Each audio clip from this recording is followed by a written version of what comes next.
During a business meeting at Fast Company, everyone stopped their conversation to think about a question.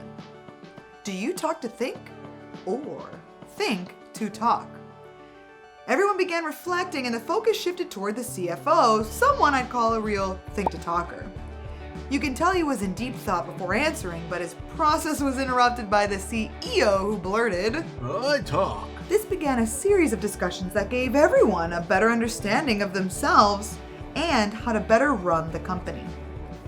Hey there, Mavericks, Laura Marscano, your Networking Maverick here. Today, in part 2 of the series on effective communication, we're focusing on the speaker. More specifically, if you're a think-to-talker or talk-to-thinker, how can that make you a leader?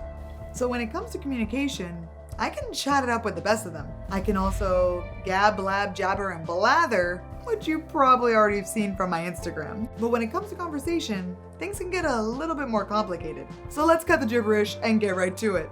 Are you a talk-to-thinker or think-to-talker? I've read through several ways to communicate effectively, such as speaking clearly, concisely, courteously, completely, concretely, correctly, and listening. Now, there's one tip that stood out to me and a question for my savvy viewers. To communicate effectively, do we speak our mind with zero filter, or do we take the time to think and plan out what we're going to say before we say it? I asked this question on my Instagram and a majority of you said that we should think before we speak. But just like jumping out of an airplane, it all depends on one thing: context. If you want to be a leader, sometimes you actually have to talk before thinking, just like the CEO of Fast Company in our example. Talk to think is specifically saying the first thing that comes into your head, cats.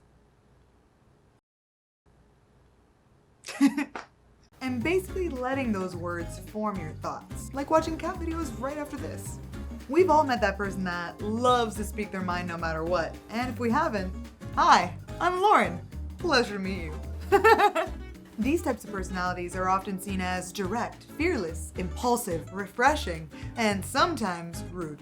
Talk-to-thinkers are usually seen as the alphas in the group, and that's because they are dominating the conversation, but also because they're helping the conversation flow. And if you want to know if you're an alpha, check out this video here.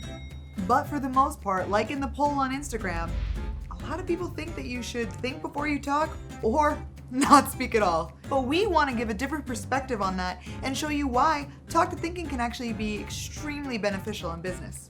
For instance, I originally had some trouble generating new ideas, but with the help of some viewers and a whole lot of brain juice, this video was born. And that's why the number one best time to use the talk to think method is when you want to brainstorm. Imagine, if you will, a giant wall of mental block being smashed to bits by a tsunami of pure ideas. Most of those ideas may not be exactly what you're looking for, but like a prospector on payday, you find some gold every now and then. In fact, this technique is so effective that it's actually used throughout different mediums. For example, my viewers that are writers out there might have heard the term free writing. Free writing is actually when the person's writing down all of their initial thoughts until they can overcome that writer's block and generate some new ideas. Bug, web, world, wide, online, net, working maverick! Talk to think may work by yourself, but it's even more effective in a group. The real problem with us talk-to-thinkers is that we tend to over-dominate a conversation and fail to let others speak. For truly effective communication, you have to give time for the other person to chime in and voice their opinions.